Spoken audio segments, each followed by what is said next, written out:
नमस्कार, आदाब। सीमा किसी देश की हो, समाज की हो, परिवार की हो, जब आप उसको तोड़कर बाहर निकलेंगे तो आपको महंगा भी पड़ सकता है। समाज को भी महंगा पड़ सकता है या देश को भी महंगा पड़ सकता है।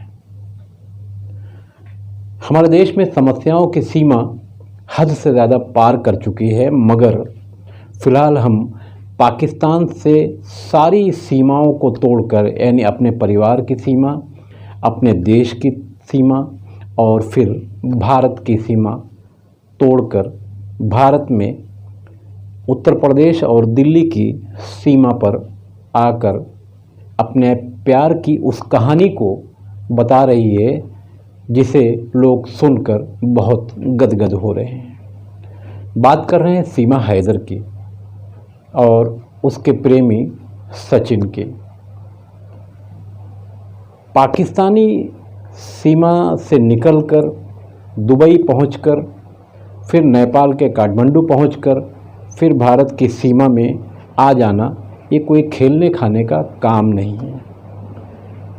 सीमा हैदर की जो वीडियोस सोशल मीडिया पर या चैनलों पर आती हैं, उसको देखकर तो ऐसा लगता नहीं कि सीमा हैदर 5वीं पास या उससे भी कम है, जैसा कि वो बताती है। ख़ास बात यह है कि वो जो कुछ बता रही है वही सही है। इसकी सच्चाई की पुष्टि कैसे किया जाए, क्योंकि भारत की सीमा के पार पाकिस्तान है और वहाँ की वो कहानी बताती है कि उसका पति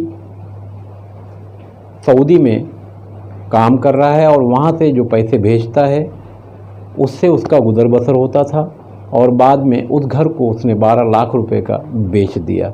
बेचने से पहले भारतीय नागरिक सचिन से पबजी पर उसकी दोस्ती हो गई। पबजी खेलते खेलते समाज की, देश की और भारत की सीमाओं को तोड़कर वो भारत पहुंच गई और उत्तर प्रदेश और दिल्ली की सीमा पर आकर ये सीमा हैदर सचिन के साथ अब गुलछर्रे उड़ा रही है।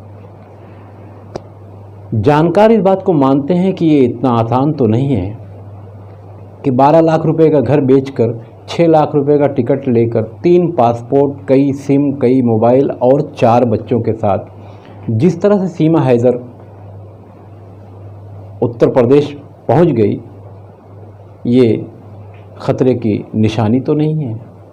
क्योंकि सीमा हैदर की जो बॉडी लैंग्वेज है, जो बोलने का अंदाज़ है, क्योंकि सीमा हैदर सचिन की जो प्रेमिका है उसने अपने गले में एक राधे राधे का स्कार्फ डाल लिया है, साड़ी पहन रही है और एकदम ऐसा लगता है कि वो पहले से हिंदू धर्म से जुड़ी हुई थी या हिंदू धर्म के लिए उसने ट्रेनिंग लिया था।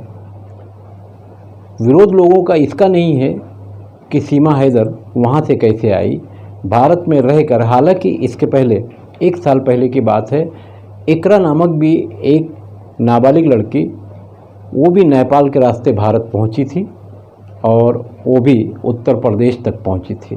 बाद में बेंगलोर में जाकर रहने लगी और लोगों को शक हुआ तो पुलिस ने उसके ऊपर कार्रवाई की और वापस वाघा बॉर्डर से उसके परिवार के लोग आकर लेकर गए।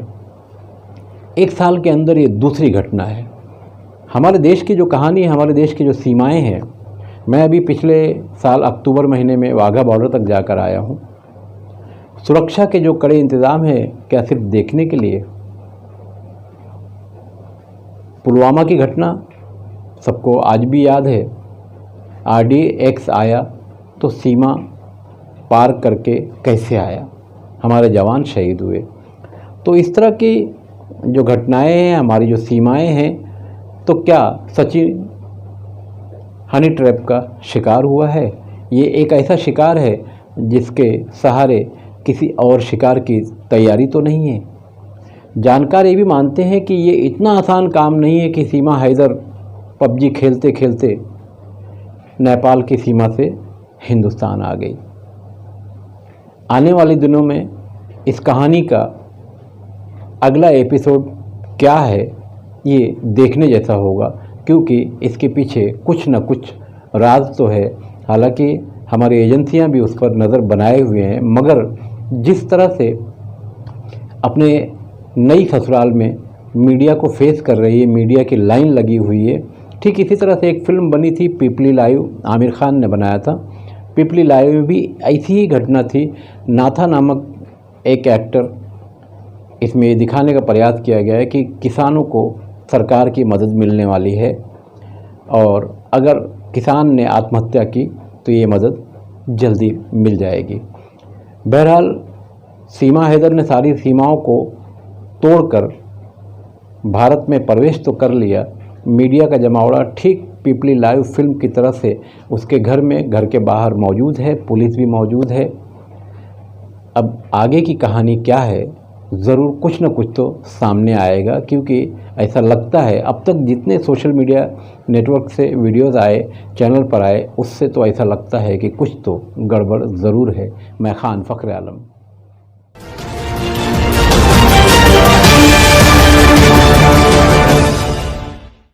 हम 4, मतलब एक भैया 3 बहनें। एक भाई 3 बहन। माता पिता हैं आपके? नहीं, दोनों खत्म अच्छा, हो ससुराल में कितने लोग हैं आपके में? गए। मैं बस मेरे अपने पति को ही जानती थी। एक ससुर है और उसका 2 पत्नियां हैं। एक पत्नी में से एक बेटी है, दूसरी में से एक लड़का है। अच्छा, आपने नमाज पढ़ी कभी? हाँ, रमज़ान में पढ़ी थी। रमजान में पढ़ी थी, वैसे ना पढ़ी जैसे नॉर्मल दिनों में पढ़ते नमाज? नॉर्मल नहीं पढ़ते रमज़ान में। अच्छा, अगर आपसे बात करिए थोड़ी सी इस्लाम धर्म के बारे में, तो आप बता पाएंगे सूरह फातिहा सूरत सुना देंगे क्या आप? सॉरी सर, अभी नहीं। सना नहीं। मतलब अलहम्दो की सूरत, सुबहाना की सूरत, कुल हु अल्लाहु अहद की सूरत, या कोई कलमा कोई सुना देंगे आप? कोई भी कलमा, कोई भी मुस्लिम धर्म का कोई भी कलमा एक आप सुना दूँ? सुना जी, सूरत आती है, सुना दीजिए। मैं भूल गई हूँ सर, सॉरी। कोई भी इस समय कोई भी सूरत याद नहीं?